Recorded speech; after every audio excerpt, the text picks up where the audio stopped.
নমস্কার বন্ধুরা, চেরাপুঞ্জি ঘুরতে গিয়ে আমরা কোথায় কোথায় গেছিলাম সেই ভিডিওই আজকে তোমাদের সাথে শেয়ার করব।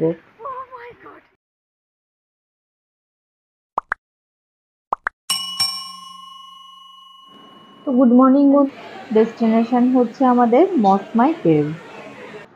গাইড বলে দিয়েছে কেভে ঢোকার আগে অবশ্যই করে যেন সবাই সবার লাঞ্চ সেরে নেয়, তারপরে কেভে যায়। এখানকার নিরামিষ থালি ছিল 150 টাকা করে, আর খাওয়া দাওয়া ছিল বেশ ভালো। তো লাঞ্চ সেরে টিকিট কাউন্টার থেকে টিকিট কেটে আমরা ঢুকে গেছি মসমাই কেভে। এখানে 10 বছরের নিচে বাচ্চাদের 10 টাকা করে এন্ট্রি ফি, আর অ্যাডাল্টদের হচ্ছে 30 টাকা করে। কিছুটা সিঁড়ি বেয়ে ওঠার পরে গুহার রাস্তা খুঁজে পেলাম। 150 মিটার লম্বা এই গুহা। দেখো বন্ধুরা, গুহার এন্ট্রান্সটা আমি তোমাদের দেখাচ্ছি। সম্পূর্ণ গুহাটা চুনা পাথরে তৈরি, আর এটা কিন্তু ন্যাচারালি তৈরি হয়েছে, মানুষের কোনো হাত নেই। মেঘালয় গভর্নমেন্টের তরফ থেকে গুহার ভেতরে কিছুটা অন্তর অন্তর লাইট লাগানো আছে, যাতে করে ট্যুরিস্টদের যাতায়াতে সুবিধে হয়। আর এতটাই সরু রাস্তা ছিল যে এখান দিয়ে একজনের বেশি দুজন কিন্তু পাশাপাশি হাঁটা যাবে না, তাই সমস্ত ট্যুরিস্টরাই কিন্তু পরপর লাইন দিয়ে এই গুহা পার হচ্ছিল।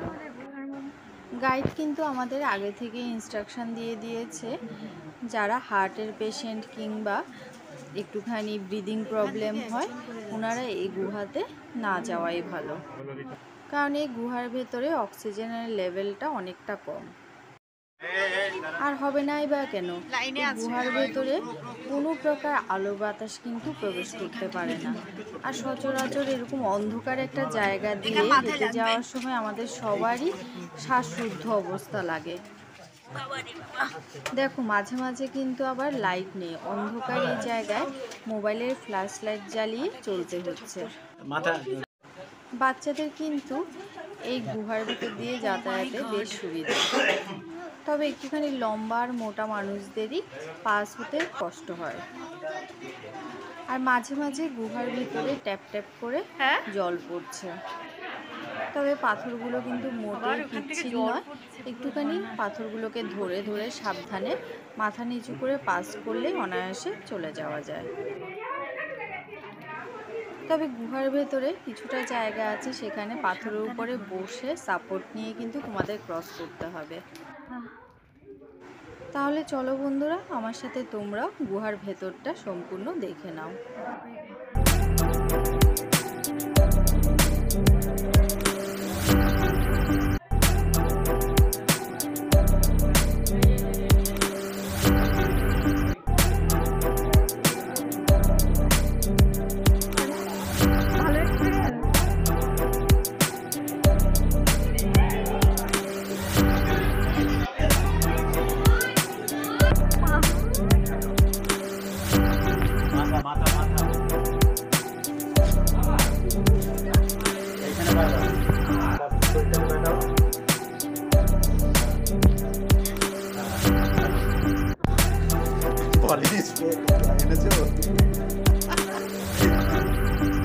বেঁকে থাকো।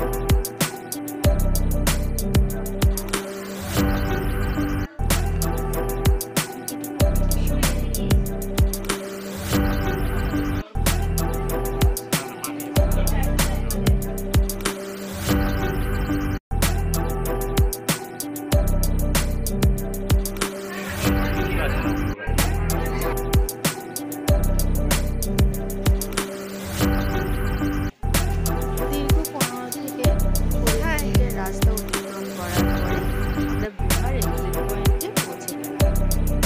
দেখো এই যে বাইরে আলো দেখার সাথে সাথে যেন আমাদের প্রাণ ফিরে আসলো।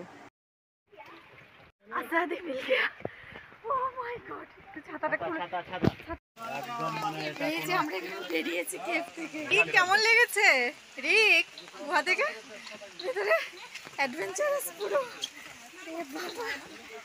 তোমরা যারা চেরাপুঞ্জি ঘুরবে ভাবছো, তোমরা অবশ্যই করে কিন্তু লিস্টে এই মৌসমাই কেভ রাখবে।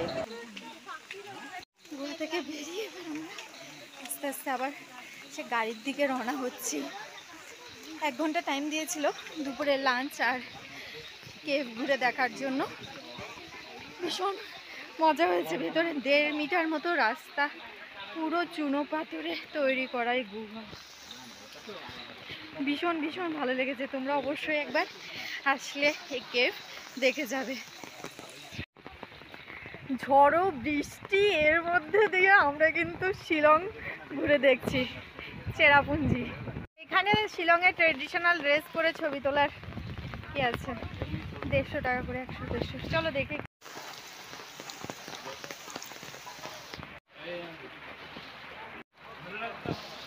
এখানে মেঘালয়ের ট্রেডিশনাল ড্রেস পরে ছবি তোলা যাবে।